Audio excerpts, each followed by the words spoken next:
2026 में गोल्ड और इक्विटी, आप क्या मानते हैं कि कहाँ पैसा बनेगा? देखिए, जो हमने अभी इतनी भूमिका बांधी ट्रम्प साहब की, उनकी हमने प्रशंसा भी करी, उनकी हमने बहुत सारी बातें डिस्कस करी।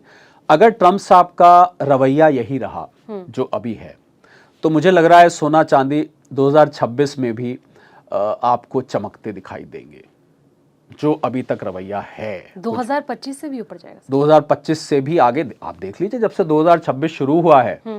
इसके लिए तो कोई रॉकेट साइंस नहीं है समझना। आप देखिए 2000, तो मैं चलिए ऐसा करता हूं, मैं ईटी हिंदी के जितने भी फॉलोअर्स, व्यूअर्स, सब्सक्राइबर्स हैं, आज उनको एक फॉर्मूला बता देता हूं कि कैसे वो पता लगाएं। आपको करना क्या है, आपको जो हमने फैक्टर्स अभी संध्या और हमने डिस्कस किए, आपको ये करना है कि आपको उन फैक्टर्स पर नजर रखनी है।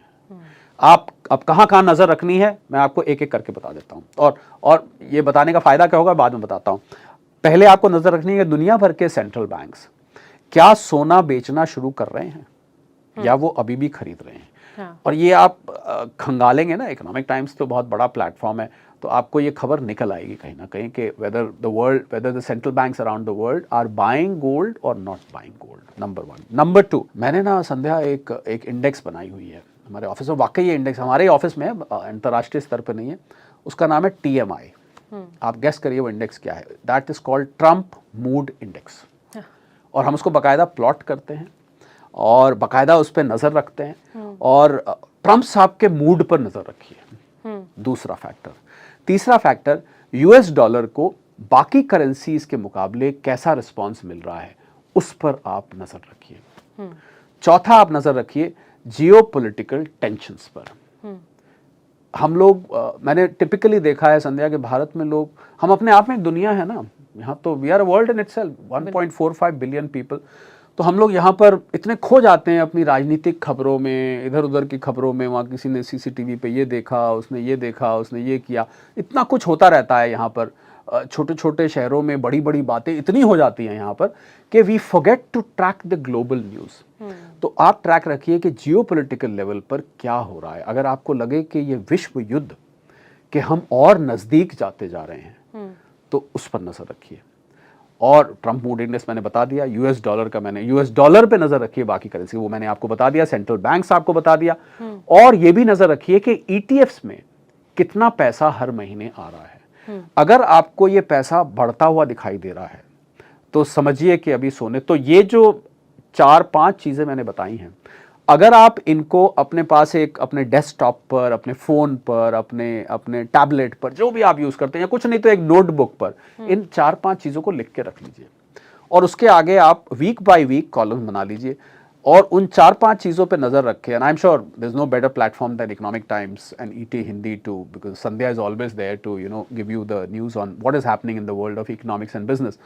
इसको आप ट्रैक करते रहिए। मैं आपको गारंटी देता हूँ संध्या, लोग तो देखिए आके क्या होता है, आप भी पूछते होंगे सोना कितना जाएगा, क्या सोना अब 1.5 लाख तो पार कर चुका है, क्या ये 2 लाख, 2.5 लाख, 3 लाख जाएगा, 5 लाख। आप सोशल मीडिया खोल के देखें ना, तो चारों तरफ आपको सोने और चांदी की ब्रिक्स चमकती हुई दिखेंगी थंबनेल्स के ऊपर। सोना 5 लाख, चांदी 3 लाख, अब आएगा सोने में क्रैश, अब आएगा चांदी में क्रैश, सावधान, वगैरह वगैरह। आप देखिए बड़े मजेदार, सर आएगा क्रैश, बड़ा मजेदार टाइटल्स होते हैं। तो ये फैक्टर्स आप ट्रैक अगर करेंगे, तो आप स्वयं भी सोने और चांदी की कीमत को प्रेडिक्ट कर पाएंगे। ऐसा कहा जाता है, I am the only one amongst the people who are speaking more on gold and silver, जो सोने और चांदी की कोई कीमत नहीं देता है फोरकास्ट में। मैं आपको वो फैक्टर्स देता हूं, मैं आपको वो कारण बताता हूं जो इनको ऊपर और नीचे ले जाते हैं। अगर आप इन कारण को ट्रैक कर लेंगे, तो आप स्वयं ही फोरकास्ट कर लेंगे। और कैसे फोरकास्ट कर, अब देखिए मैं कुछ देख रहा था, उन्होंने कहा कि 2026 के अंत में चांदी जो है वो 3 लाख पहुंच जाएगी। अंत क्या, ये तो जनवरी में ही पहुंच गई। तो बहुत कठिन है सोने और चांदी की कीमतों के। पर हाँ, एक चीज आप ध्यान रखिएगा कि चांदी के मामले में, क्योंकि चांदी ने बहुत ज्यादा तेज भागा है और चांदी का रिटर्न सोने से भी बहुत ज्यादा है। आपको मैं ये बताऊं, क्योंकि जैसे जैसे चांदी महंगी होती जा रही है, तो electric vehicles, solar cells, AI data equipment के जो मैन्युफैक्चरर्स हैं, हम ये क्यों भूलें कि उनकी कॉस्ट भी तो बढ़ रही है। तो अगर उनकी कॉस्ट बढ़ेगी तो वो आपकी सेलिंग प्राइस भी बढ़ेगी, उनका प्रॉफिट मार्जिन पे असर होगा। और ये मैं आपको यकीनी तौर पे कह सकता हूँ, खुल के तो नहीं कोई सामने आया है, कि चांदी के विकल्प पर रिसर्च चल रही है। That can we substitute silver with something else, क्योंकि इस तरह की महंगी होती गई तो कल को आपको सोलर बैटरीज इतनी महंगी हो जाएंगी तो आपका जो रिन्यूएबल एनर्जी का ऑब्जेक्टिव वो कैसे पूरा होगा। एआई डेटा इक्विपमेंट में आपकी चांदी जब इस्तेमाल होती है तो वो इतने महंगा हो जाएगा, जो चिप्स हैं जो चांदी जिसमें यूज़ होती है, तो आप एआई के जो प्लान्स हैं वो आगे कैसे जा पाएंगे। अच्छा, इलेक्ट्रिक व्हीकल्स में अगर बढ़ गई तो इलेक्ट्रिक व्हीकल्स, दुनिया भर की सरकारें इलेक्ट्रिक व्हीकल्स की कीमतें घटाना चाहती हैं पर्यावरण की वजह से, जिससे ज़्यादा, और अगर चांदी उसमें इस्तेमाल होती रही तो वो तो इलेक्ट्रिक व्हीकल्स की बैटरी सस्ती नहीं हो पाएगी, तो फिर कैसे होगा। तो इसका बहुत सीरियसली रिसर्च चल रही है कि अगर कहीं गलती से इसका विकल्प मिल गया तो फिर चांदी वहाँ से बहुत बड़े करेक्शन में जा सकती है। तो चांदी का क्रैश जिसको मैंने बात करी, मुझे वो जो फैक्टर्स हैं वो तो इतने ज़्यादा घूमते हुए नहीं दिख रहे हैं, पर ये विकल्प अगर निकल आया, और आपको मैं बता सकता हूँ कि इसका दुनिया भर में रिसर्च चल रही है कि इस चांदी का पार कैसे पाया जाए, क्योंकि चाइना के पास करीब 60-70% इसकी रिफाइनिंग कैपेसिटी है और देश दबा के बैठ गए। और जब से ये संध्या यूएस और यूरोप में झगड़ा खड़ा हुआ है ना, हाँ। तो पहले न्यूयॉर्क से पहले जो कॉमेक्स है जहाँ पर, लंदन बुलियन मार्केट एक मेन मार्केट होती थी इस ट्रेड के लिए, बहुत मशहूर होती थी। अब तो यूके का उतना रुतबा नहीं रहा अब, पर फिर भी लंदन बुलियन मार्केट एक बड़ा सेंटर था यूरोप का। तो जब से यूएस और यूके का यूरोप का ये जो रिफ्ट हुआ है, तब से ये जो आपस में इनका लेन देन होता था, जब इधर कम होता था तो उधर भेज देते थे, उधर कम होता था। अब ये भी क्योंकि पड़ोसी हैं, लड़ लिए, अब तो आपस में रोज दही मांगने आते थे, वो चीनी मांग के ले जाते थे। तो वो फिर जब कुछ तू तो मैं हो जाते, अजय रहने दो जी, हमें नहीं चीनी चाहिए उनकी, तो वो भी बंद हो गया। तो उसकी वजह से चांदी की एक शॉर्टेज खड़ी हो रही है। तो I think that shortage is propelling silver. मुझे ये डर लग रहा है कि अगर ये चांदी इसी तरह महंगी होती गई तो फिर जो इसका 55 से 60% इंडस्ट्रियल यूज है वो धीरे धीरे अनवायबल हो जाएगा। आप सोचिए ना, अगर कोई चीज़ आप इस्तेमाल करते हैं एज ए रॉ मटेरियल, वो इतनी ज़्यादा महंगी हो जाएगी तो आप फिर कैसे अपने सामान को किस कीमत पे बेचेंगे, कहाँ तक आप लगाते जाएंगे उसको। So I think if an alternate, तो ये भी आप नज़र रखिए कि चांदी का कोई विकल्प तो कहीं निकल के नहीं आ रहा है, कोई टेस्टिंग तो नहीं चल रही, कोई रिसर्च तो नहीं चल रही, ऐसा तो नहीं कामयाबी से कहीं कोई टेस्ट किया गया और चांदी की जगह कोई और चीज़ इस्तेमाल कर इस पर भी आप, तो चांदी, आपने क्रैश की बात करी, वो चांदी का क्रैश करा सकती है। वो खबर मुझे लग रहा है इस समय सबसे ऊपर है जो चांदी का क्रैश करा सकती है। अभी कुछ नहीं हुआ है, पहली बात तो मैं आपको ये बता दूं, कहीं हमारे जो हमको सुन रहे हैं वो सोचें कि कोई चांदी का विकल्प निकला है, फिलहाल नहीं निकला है, इस पर रिसर्च चल रही है। अगर निकल आया then silver can go into a very sharp correction. तो इसलिए दोनों मेटल्स के मुकाबले मुझे गोल्ड ज़्यादा सॉलिड दिखाई दे रहा है। Gold is looking more robust, gold is looking more solid.